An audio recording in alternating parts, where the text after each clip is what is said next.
Let's mic देश का मिजाज नॉर्थ ईस्ट। यह है let's mike more than radio. आप सुन रहे हैं पूर्वोत्तर भारत की खबरें। असम में राज्यसभा सांसद और यूनाइटेड पीपल्स पार्टी लिबरल के मुखिया प्रमोद बोरो ने सरकार से बोडोलैंड टेरिटोरियल रीजन समझौते का हर प्रावधान पूरी तरह लागू करने की मांग की है। चिरांग जिले के काजल गांव में पार्टी कार्यकर्ताओं से संवाद में बोरो ने मीडिया से कहा है कि शांति समझौते पर दस्तखत करना ही काफ़ी नहीं है, असली परीक्षा तो उसकी पूरी क्रियान्विति है। उन्होंने काफ़ी समय से लंबित 125वें संवैधानिक संशोधन विधेयक को पास करने की भी मांग दोहराई, जिससे असम में छठी अनुसूची में परिषदों को मजबूत वित्तीय स्वायत्ता मिल सके। यह विधेयक 2019 में राज्यसभा में पेश हुआ था, लेकिन अब तक चर्चा के लिए नहीं लिया गया है। बोरो ने कहा है कि यह संशोधन बोडो समुदाय समेत पूरे बोडो क्षेत्र के सभी समुदायों के संतुलित विकास के लिए जरूरी है। यह बयान हालिया विधानसभा चुनाव में हार के बाद लिबरल पार्टी कार्यकर्ताओं के साथ पहली अहम बैठक में दिया गया। त्रिपुरा में अगरतला गवर्नमेंट मेडिकल कॉलेज के शिक्षकों ने प्राइवेट प्रैक्टिस बंद करने के सरकार के फैसले से सहमति जताई है। अगरतला में प्रेस कॉन्फ्रेंस में एजीएमसी टीचर्स फोरम के डॉक्टर तपन मजूमदार ने कहा है कि एजीएमसी और जेबी पंत अस्पताल के फैकल्टी सदस्य निजी प्रैक्टिस बंद करने का फैसला कर चुके हैं। सरकार ने हाल ही में एम्स के साथ समझौते के तहत निजी प्रैक्टिस पर रोक लगाई है।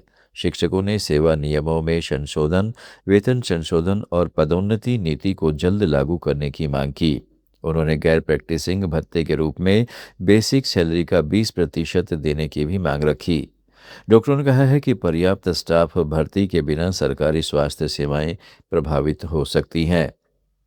मणिपुर की सदर hills committee on tribal unity के कांग पोकपी जिले से गुजरने वाले राजमार्गों को 48 घंटों के अंदर फिर से खोलने का अल्टीमेटम दिया है। कांग पोकपी में विभिन्न नागरिक समाज संगठनों की संयुक्त बैठक में ये फैसला लिया गया। संगठन का आरोप है कि 1 महीने से ज़्यादा समय से काचा नगा समूह के अवैध चेक पॉइंट्स की वजह से राजमार्गों पर आवागमन बाधित है, जिससे जरूरी सामान, दवाइयों और आर्थिक गतिविधियों पर असर पड़ रहा है। कमेटी ने चेतावनी दी है कि अगर समय सीमा में कार्रवाई नहीं हुई तो समुदाय उचित लोकतांत्रिक कदम उठाएगा। अरुणाचल प्रदेश के राज्यपाल केटी पटनायक ने राज्य में पोक्सो मामलों में दोष सिद्धि दर पर गहरी चिंता जताई है। ईटानगर में उच्च स्तरीय समीक्षा बैठक में राज्यपाल ने महिलाओं और बच्चों की सुरक्षा के लिए पूरे राज्य स्तर पर समन्वित प्रयास की जरूरत पर जोर दिया। उन्होंने अभियोजन निदेशालय को मजबूत करने और न्याय प्रक्रिया को तेज करने का निर्देश दिया। बैठक में महिलाओं और बच्चों के खिलाफ बढ़ते अपराधों पर चर्चा हुई और प्रोजेक्ट अभय जैसी पहलों के बारे में जानकारी दी गई। राज्यपाल ने कहा है कि ऐसे मामले बच्चों के भविष्य को प्रभावित करते हैं और समाज की जिम्मेदारी है कि वह सक्रिय भूमिका निभाए। मिजोरम में चकमा डिस्ट्रिक्ट कांग्रेस कमेटी ने राहुल गांधी की छात्रों की गूंज मुहिम में शामिल होकर परीक्षा पेपर लीक मामलों पर कार्रवाई की मांग की है। कमलानगर में कांग्रेस भवन में प्रेस कॉन्फ्रेंस कर कमेटी ने कहा कि पिछले 10 साल में देश में पेपर लीक और परीक्षा व्यवस्था की विफलताएं युवाओं के भविष्य को प्रभावित कर रही हैं। चकमा कांग्रेस ने केंद्र और राज्य सरकार से छात्रों की शिकायतों पर तुरंत ध्यान देने और दोषियों के खिलाफ सख्त कदम उठाने की अपील की है। नागालैंड में इनर लाइन रेगुलेशन के कार्यान्वयन पर नागा स्टूडेंट्स फेडरेशन के आयोग ने भोजपुरी और बिहारी समुदायों से परामर्श किया है। दीमापुर में हुई बैठक में इन समुदायों के प्रतिनिधियों से विचार विमर्श किया गया। यह बैठक हितधारकों से सुझाव लेने की प्रक्रिया का हिस्सा है। फेडरेशन दीमापुर और अन्य क्षेत्रों में रेगुलेशन लागू करने की दिशा में चर्चा कर रहा है।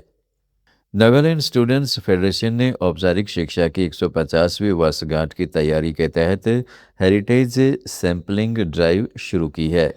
इस कड़ी में मोलुंग यिमसेन गांव में 148 साल पुराने लीची के बीजों से पौधे उगाए गए हैं, जो अब पूरे नगा क्षेत्र के गांव में वितरित किए जा रहे हैं। असम, त्रिपुरा, मेघालय, मणिपुर, अरुणाचल प्रदेश, मिजोरम, नागालैंड और सिक्किम की ताज़ा खबरों के इस बुलेटिन को रोज़ाना सुनने के लिए डाउनलोड करें लेट्स माइक ऐप। जुड़े रहिए लेट्स माइक के साथ।